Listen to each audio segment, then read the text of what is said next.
ಕೆಂಡ ಸಂಪಿಗೆ ನಮ್ಮ ಕೆಂಡ ಸಂಪಿಗೆ.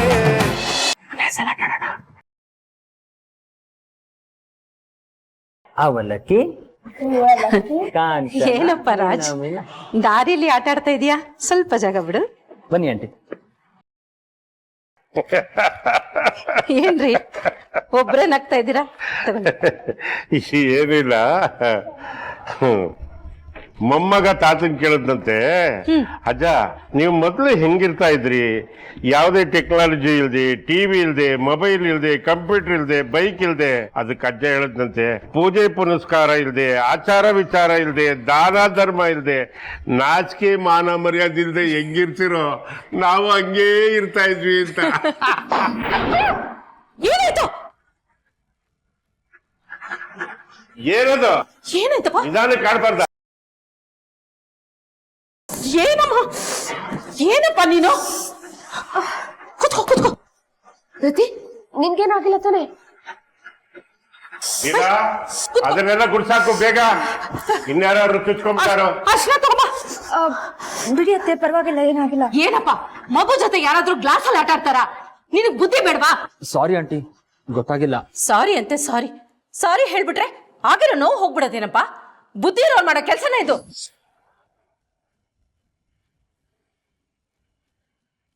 ಹೋಲಿ ಬಿಡು, ಅವನ್ನ ಯಾಕೆ ಬೈತೀಯ? ಗೋತಿಗಳು ಮರದ ಮೇಲೆ ಇರ್ಬೇಕು, ಅಪ್ಪಿ ತಪ್ಪಿ ಮನೆಯಲ್ಲಿ ಇರ್ತಾವೆ. ಇದನ್ನೆಲ್ಲ ಕ್ಲೀನ್ ಮಾಡ್ಬೇಕಾ? ಪರವಾಗಿಲ್ಲ, ಬಿಡಿಯತ್ತೆ.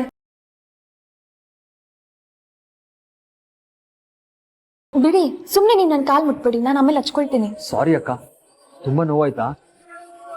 ಏನಪ್ಪ ಸಾರಿ? ಕೇರ್ಲೆಸ್ ಆಗಿ ಮಗು ಜೊತೆ ಯಾರಾದ್ರೂ ಗ್ಲಾಸ್ ಅಲ್ಲಿ ಆಟ ಆಡ್ತಾರ? ಹೆಚ್ಚು ಕಡಿಮೆ ಏನಾದ್ರೂ ಆಗಿದ್ರೆ? ಅತ್ತೆ, ಅವ್ರಿಗೆ ಬೈಬೇಡಿ, ಅವ್ರೇನ್ ಬೇಕು ಅಂತ ಮಾಡಿಲ್ಲ ಅಲ್ವಾ? ಪಾಪ ಧೃತಿಗೆ ಖುಷಿ ಆಗ್ಲಿ ಅಂತ ಅವಳ ಜೊತೆ ಆಟ ಆಡ್ತಿದ್ರು ಅಷ್ಟೇ. ಕೈ ಜಾರಿ ಗ್ಲಾಸ್ ಕೆಳಗ್ ಬಿತ್ತು. ಪಾಪ ಅವ್ರ ಕೊನೆ ದಿನಗಳನ್ನ ಎಣಿಸ್ತಾ ಇದ್ದಾರೆ. ಏನು ಕೊನೆ ದಿನಗಳ? ಸುಮ್ಮನೆ ತುಂಬಾ ಏಟಾಯ್ತಾ? ಇಲ್ಲ ಸಾಹೇಬ್ರೆ, ಚಿಕ್ಕ ಗಾಯ. ರಾಜೇಶನ್ ಕೊನೆ ದಿನಗಳು ಅಂತ ಹೇಳ್ತಾ ಇದ್ರಿ, ಏನದ್ರ ಅರ್ಥ? ಹೌದು ಸಾಹೇಬ್ರೆ, ರಾಜೇಶನ್ಗೆ ವಾಸಿ ಮಾಡಕ್ಕಾಗ್ದಿರೋಂತ ಮಾರಣಾಂತಿಕ ಕಾಯಿಲೆ ಇದೆಯಂತೆ.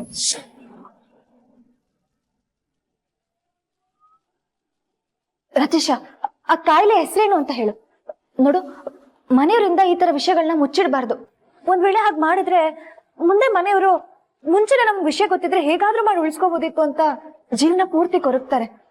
ನೋಡು, ಏನು ಯೋಚನೆ ಮಾಡ್ಬೇಡ, ಆ ಕಾಯಿಲೆ ಹೆಸರೇನು ಅಂತ ಹೇಳು. ಸಾಕು ಸುಮ್ನಿರೆ. ನಿಂತಮ್ಮ ಅಂತೂ ಸತ್ತೋದ, ಬಾಳಿ ಬದುಕ್ಬೇಕಾಗಿರೋ ನಂತಮ್ಮನ್ನು ಸಾಯಿಸೋ ಹಾಗಿದ್ಯಾ?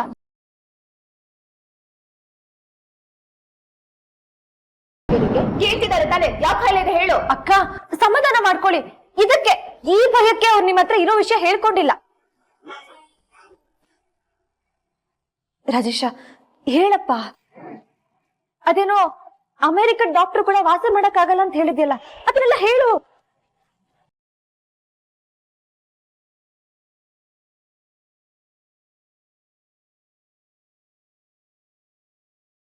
ನನ್ಗೆ ಯಾವ ಕಾಯಿಲೆನೂ ಇಲ್ಲ.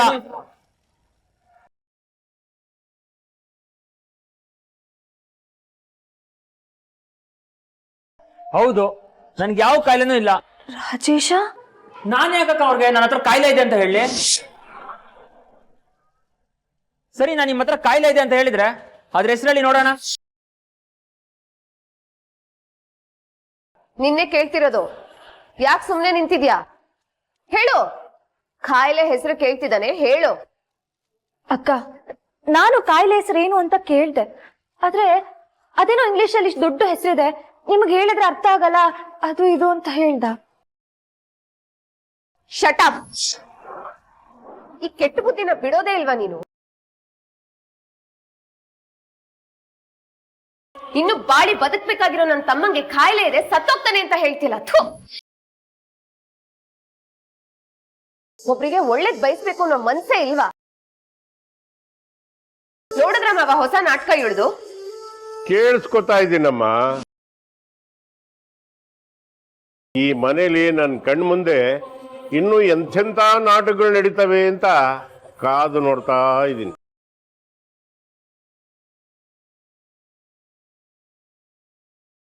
ಸುಮಾ, ನೀನ್ ಯಾರ ಬಗ್ಗೆನೂ ಹೀಗೆಲ್ಲ ಮಾತಾಡಿದ್ದು ನಾನು ನೋಡೇ ಇಲ್ಲ. ಏನಮ್ಮಾಯ್ತಲ್ಲ? ಅತ್ತೆ, ಅದು ನಾನು ಹೇಳ್ತಿರೋದು ಸುಳ್ಳು ಸುಳ್ಳು ಅಂತಾನೆ ನಾವೆಲ್ಲರೂ ಹೇಳ್ತಿರೋದು.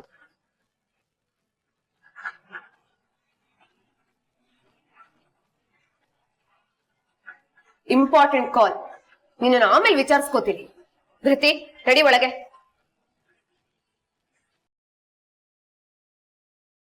ಸಾಹೇಬ್ರೆ, ನಾನು ಹೇಳ್ತಿರೋದು ಸುಳ್ಳಲ್ಲ. ಸುಮ್ನವ್ರೆ, ಬನ್ನಿ. ಎಲ್ಲೋ ಹೋಗ್ಬೇಕು? ಸಾಹೇಬ್ರೆ, ಬನ್ನಿ ಹೇಳ್ತೀನಿ. ಹುಷಾರ್.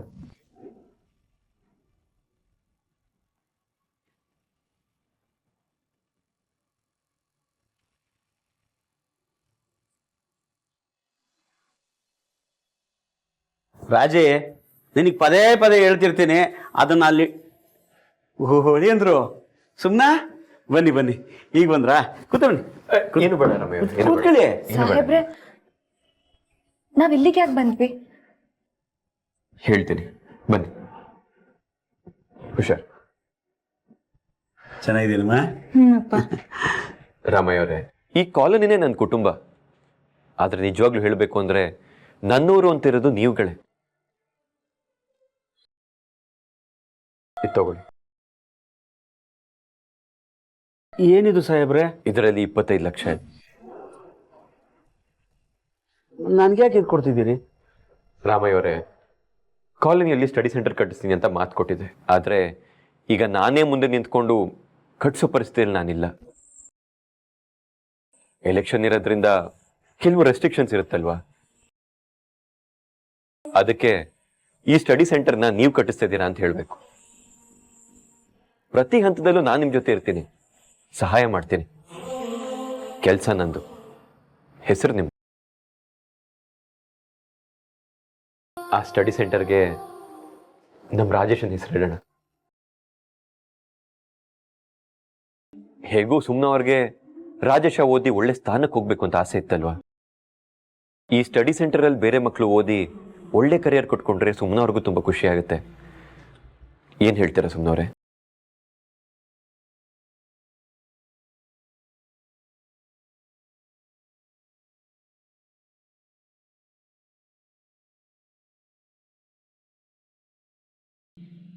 ಸುಮ್ನವ್ರೆ, ನಿಮ್ ಮನ್ಸಿಗೆ ನೋವು ಮಾಡ್ಬೇಕು ಅಂತ ನಾನು ಹೀಗೆ ಹೇಳಿಲ್ಲ. ಅಯ್ಯೋ ಇಲ್ಲ ಸಾಹೇಬ್ರೆ, ನಾನು ಕನ್ಸಲ್ಲೂ ಅನ್ಕೊಳ್ದೆ ಇರೋದನ್ನ ನೀವು ಮಾಡಿ ತೋರಿಸ್ತಿದ್ದೀರಾ.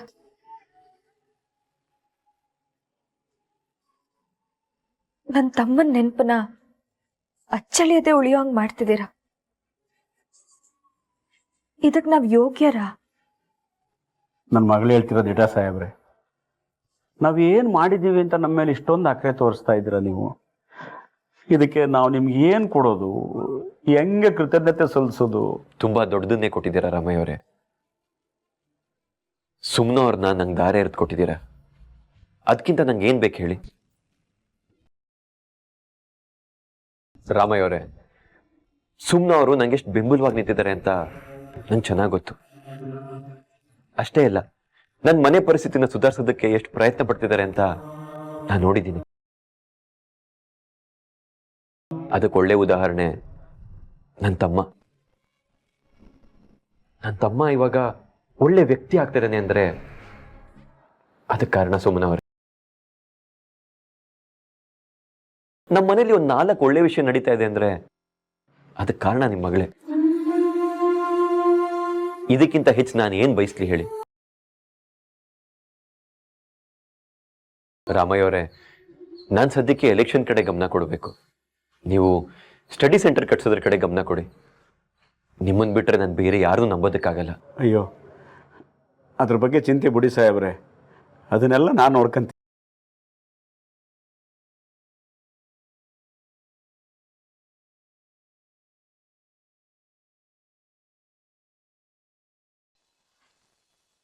ಅಕ್ಕ, ಟೈಮ್ ಆಯ್ತು, ಊಟಕ್ ಬಾ. ಅಕ್ಕ, ತಟ್ಟೆಗೆ ಬಡ್ಸಿಡ್ಲಾ?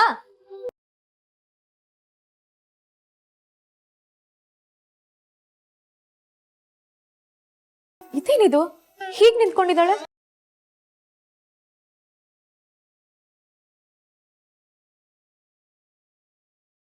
ಸಾಹೇಬ್ರೆ, ಸಾಹೇಬ್ರಾ?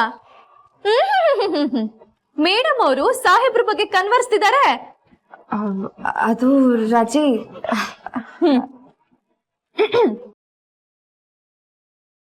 ರಾಮಯ್ಯ ಅವರೇ, ನಿಮ್ಮ ಮಗಳನ್ನ ನನಗೆ ದಾರಿ ಎರೆದು ಕೊಟ್ಟಿದ್ದೀರಿ. ಇದಕ್ಕಿಂತ ಹೆಚ್ಚಾಗಿ ನಾನೇನು ಕೇಳಕ್ಕಾಗತ್ತೆ ಹೇಳಿ? ಇವತ್ತು ನಮ್ಮನೇಲಿ ಏನಾದರೂ 4 ಒಳ್ಳೆ ಕೆಲಸ ನಡೀತಿದೆ ಅಂದ್ರೆ ಅದಕ್ಕೆ ಕಾರಣ ಸುಮ್ನ ಅವರು. ಅವ್ರನ್ನ ತುಂಬಾ ಬೆಂಬಲವಾಗಿ ನಿಂತಿದ್ದಾರೆ. ಅವ್ರಂದ್ರೆ ನನಗೆ ತುಂಬಾ ಪ್ರೀತಿ. ಅಯ್ಯೋ ನಿನ್ನ ಏನೇ ಏನು ನಿಮ್ಮ ಅಕ್ಕನೇ ರೇಗಿಸ್ತೀಯಾ? ಹಿಂಗೆ ಸುಮ್ನವ್ರೆ, ಹೊಡಿಬೇಡಿ. ಸುಮ್ನವ್ರೆ, ನೀವು ತುಂಬಾ ಚೆನ್ನಾಗಿ ಹೊಡಿತೀರಾ. ರಾಜಿ, ನಿಮ್ ಭಾವನ್ ಧ್ವನಿಲ್ ಮಾತಾಡ್ಬೇಡ. ಸುಮ್ನವ್ರೆ, ನೀವು ನಾಚ್ಕೊಂಡ್ರೆ ತುಂಬಾ ಚೆನ್ನಾಗಿ ಕಾಣಿಸ್ತೀರಾ. ಈ ನಗು ನಿಮ್ಮ ಮುಖದಲ್ಲಿ ಯಾವಾಗ್ಲೂ ಹೀಗೆ ಇರ್ಲಿ. ಇನ್ನ ಈ ಕೈನ ನಾನು ಯಾವತ್ತೂ ಬಿಡಲ್ಲ. ಜನ್ಮ ಪೂರ್ತಿ ನಿಮ್ ಕೈನ ಹೀಗೆ ಇಟ್ಕೊಂಡಿರ್ತೀನಿ. ಬಿಡೆ. ಏನೇ ಅಕ್ಕ ಅಕ್ಕ ಅಕ್ಕ ಅಕ್ಕ? ಹಾ, ಈಗ ಬಂದ್ಬಿಡ್ತಾ ರಾಜಿ ಧ್ವನಿ.